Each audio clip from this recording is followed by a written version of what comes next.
Hey guys, Doug here. Just wanted to go over real quick for a couple newer guys at work getting into mill setups, going over a typical program. Well, not typical, just a very simple one.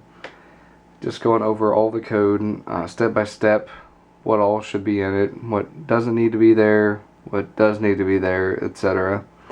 What all the codes mean, and just thinking it through. I'm going to start off with saying that this is just assuming a typical FANUC controlled 3-axis mill. Things would be very slightly different with Akumas, etc. Some different codes. Some things would not need to be there, like the MO1, which I'll say in a second. But let's get started. We have the part here, just a standard little setup. All we're doing is skimming one end of the part, basically assuming that everything else is to size with the stock size, but we've saw cut it to length, and we just need to skim the zero edge here, which is labeled with that dotted line. All we would need to do is pick up that right edge there with our edge finder, tell it that it is 100 thousandths or whatever thickness your edge finder is from that edge, and then compensate back half of the excess stock that you have cut from the bandsaw or whatever you use to cut it. So, if it's 100 thousandths heavy, then the final dimension you want, you would typically just compensate over to the negative 50 thousandths on your work offset to cut off half of the excess that you have to keep everything nice and even and make sure that everything's going to clean up. But we have our part there, and we have our first line up here, which is the program name or number. We have the letter O, the only letter O in the program, and the first number I try to keep as the number of operation that you're on. So obviously 1, 2, 3, 4, etc. And basically the step that you're on in the process of completing that part. And these last three are just the last three of your part number if you have one. If not, then obviously it doesn't matter that much, but you can make them basically anything you want, but try to keep the last three part of the part number at least to help keep things organized on your flash drive or floppy disk, whatever you're using to upload your program into the machine. The rest of these lines right here before we get into the program part of it are just for notes.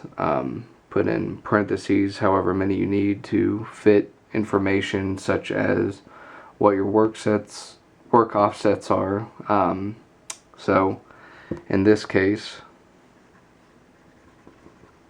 give you an example.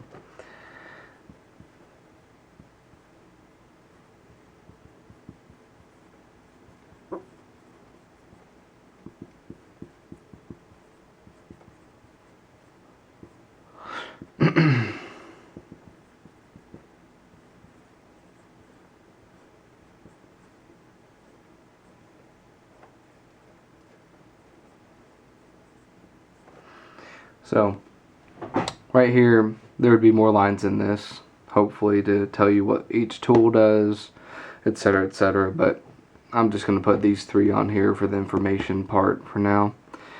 Our X0 pickup, basically what it says here, your right edge minus half of the excess stock. So like I said, pick up that right edge, tell it it's 100 thousandths off of center there to calculate, and then compensate another amount, whatever half of the excess stock is. And then your Y0, pretty simple, just the solid jaw right there.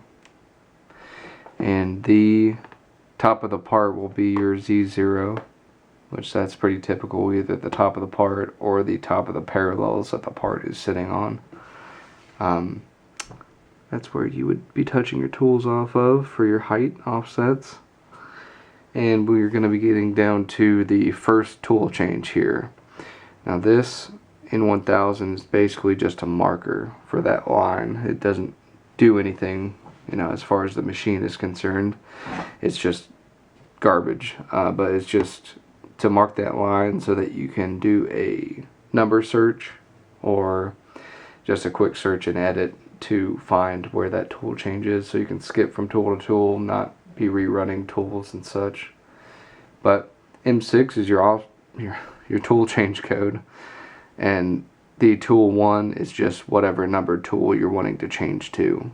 So you need M6 to change the tool, and you need the T1, 2, 3, 4, etc. for whatever tool you want to change to.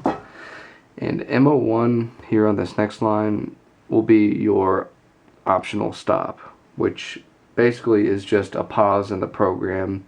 Once it gets to that line, it will just pause everything, turn off the spindle, and allow you to open the doors and check out a part, measure something that you just cut, make an adjustment, and then you can rerun it, etc.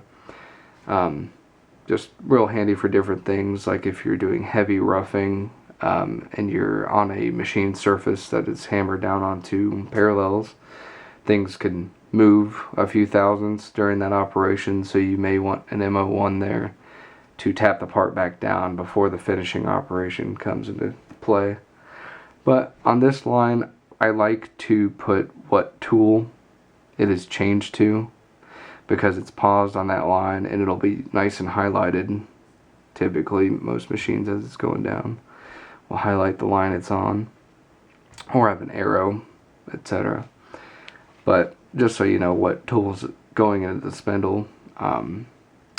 Going to this next line, got the GO, which is 0, G0, G90, G54, X.5, 500 thousandths, Y0, which I guess we could make that a little less aggressive there. You'll see what I mean in a second. Y.2, 200 thousandths positive in Y. Your spindle speed of 2000 RPM, and your spindle turn on for clockwise. Wise turn on.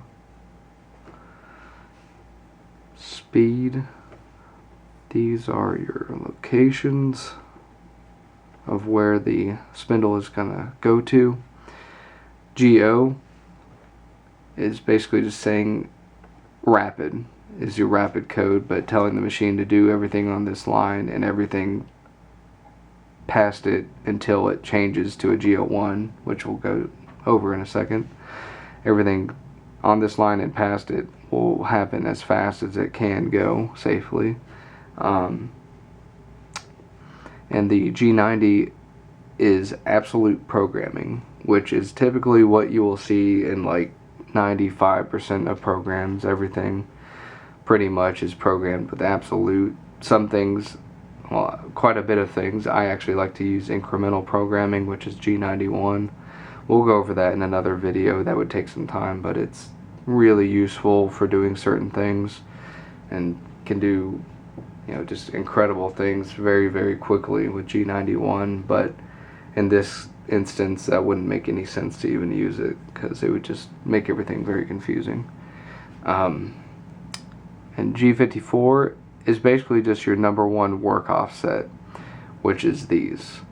If you wanted another feature of the part, or if you're running multiple parts, let's say if you had 2 vices with this same setup in it, you would have a G54, which is your number one work offset, and then the next vice over would be a G55, which would be a second offset, and G56, G57, and so on, for a number of offsets that you need. So that's just controlling where these locations are, because it's telling them where to come from according to these pickups. And moving down to this next line, we're still in rapid mode because we have not converted into a feed rate mode, feed rate controlled. So it is also doing this line as fast as it can. G43 is basically your tool height offset control. Like, it is looking for this H1 right here, whatever that H is, which is where you've touched off the tool at. which basically you would just have a ground block, a dowel pin, something you know that has a nice precise diameter or thickness laid down on top of whatever, dowel pin, whatever kind of block you choose to use. You know, you lower your tool right over that, run the block underneath, move it 1,000th by 1,000th. Actually, I would go past the thickness of the block and come up until it can fit underneath, and then move back down 1,000th or two until, you know, you're exactly that distance off of the top of that block. And then you can go into your tool offset page and then calculate that out. You can either set your tool 0 at that point and then subtract whatever amount. Let's say if you have a 1/2 inch dowel pin, you would just set your tool 0 and then subtract 1/2 inch, or you can just say for it to calculate 1/2 inch down. Either way. But that's what this line is all about, just telling it basically turn on H1 offset, your tool 1 height offset, and go to Z0. The D1 isn't really needed at this stage. I just always have been in the habit of putting it in there. It's just the tool diameter 1, which when it's important I always just include it in that line anyway. So that's not 100% needed, but I've just gotten into a habit of putting it there. And like I said, we're going to 1 inch over the top of the part now, and that's obviously just your Z-axis. And then M8, which is your coolant turn on. You don't always want to use coolant, but in most operations you do. Like a lot of steel cutting, you actually don't want to use that, but we'll get into that in another video. And here we're getting to this next line, and we're going out of our rapid mode and going into a feed rate controlled mode, which is G01. G01. Like I said, that's your only O in the whole program. I'm just sloppy and call it an O. But G01. And right here we're going, and let's say that our material here is an inch thick. So I'm just going 50 thousandths past that just to make sure there's a nice cleanup. And we're moving at a rate of 25 inches per minute. And that's the F there. It basically just controls the feed in inches per minute, or you can convert your machine to move in metric, but in this case we're going all American here. And in this next line, and mind you, the G01 is still turned on because we haven't introduced a GO, and it's same in the next line, and same in the next line, and then here we are with another GO, which is a rapid move. So everything between the two is a G01, and everything between here is a GO, basically until it meets another, you know, a GO. It's going to be at a feed rate that you can either call out on the line before or the line of. So on this line you have a feed of 10 inches per minute, and on this next line it will keep that 10 inches per minute with it, so you don't need to write out 10 here if you want it to be 10. And same with this, if I didn't put that 10 there, all three of these lines would be a feed rate of 25 inches a minute. So we've gone down to an inch and 50 thousandths. This code, let's put all this back. G41 is your tool cutter, your compensation of your tool diameter. So what that means is in your tool offsets it will have a diameter column, which is where you would put half of your tool's diameter into. So we would have 250 put into our column, like tool 1, 2, blah blah blah. We'd have 250 put into our column since it is a 1/2 inch end mill, assuming it's up to size. But make sure to triple check, if you have, let's say, a 480, it would be a 240 in this slot, whatever half of the diameter is. And that just basically tells it how far off of this work coordinate to stay to be able to cut the edge to that work coordinate. So, you've got, let's see what's on the camera here. Got the center of your spindle right in the center of the cutter there, but it's wanting to find a number to use to calculate how far off of that wall to keep the center of the spindle in order to cut that wall at X0. So it's using cutter compensation to do that, which it's using D1 again. Like I said, I put it up here, but that's just kind of a habit. And it's going to that edge, which it will be 250. So if you look in your work offset readout while you're running this program, you would actually see that while it's cutting X0, it is actually, the center of the spindle is at X.25 because it has to stay half of the half-inch end mills diameter away from that wall in order to cut it there. But it's moving over there. It's going to be shifting over. Let's redraw this. Get all this stuff out of the way. So we're at X.5, Y.2. So our end mill is actually right there, coming down. Right there. And now it's turning on the cutter compensation to go to X00. So now it's moving right over here in the negative to X00, or the left edge of the cutter to X00. And then we're going to assume, like I said, that the material is 1 inch thick. We're going to assume 2 inches width here. So we're going to go to X2.1, the 0.1, just to make sure we're off of the material and everything cleans up. So now it's going to go all the way over here, go 100th out past with the center of the cutter, and then it's going to turn off the cutter compensation, which is what G40 is. And at this point, it's going to turn off cutter comp, G40, and go 1/2 inch positive in X to get it away from the material at a rate of 50 inches a minute. We're going to assume it's just hanging out on a vise, nothing really dangerous out here. And I just do that because you don't want to be going slow the whole time. You want to save a few seconds whenever you can. What you can do while you're setting up is just leave that blank so that everything's moving 10 inches a minute, nice and slow. And then once it's proved out, heck, go 150 and beyond, like whatever you want.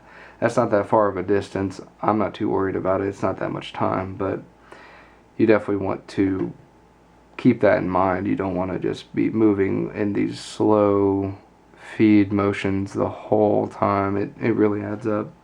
But in something like this, it wouldn't add any time. So now we're at X.5. We're off of the part. And now here's that G0 again. We're turning back on that rapid. And we're going to Z 5 inches. Shooting up 5 inches to get it out of the way.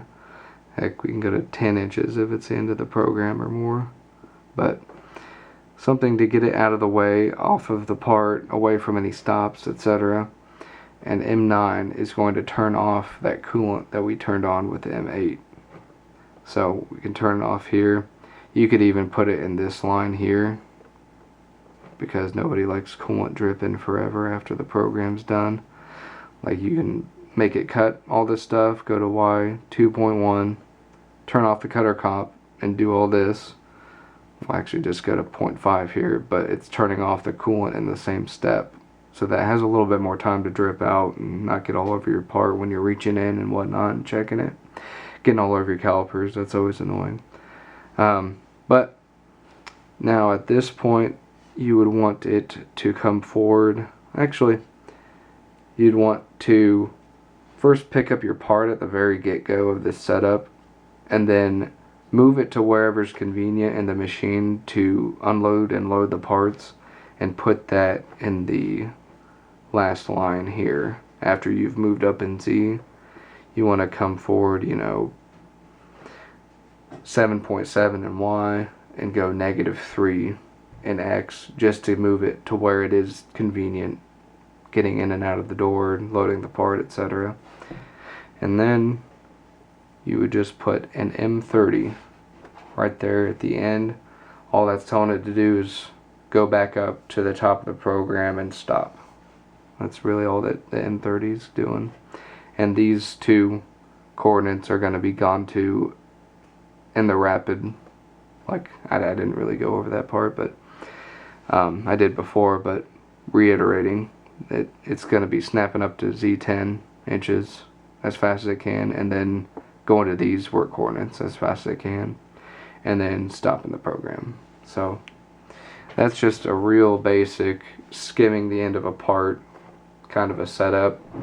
Very simple. I haven't really gotten into any drilling or whatnot, but that's just going over a few basic codes. There really aren't that many to understand, but once you get into more milling of radii and especially circular interpolation, there's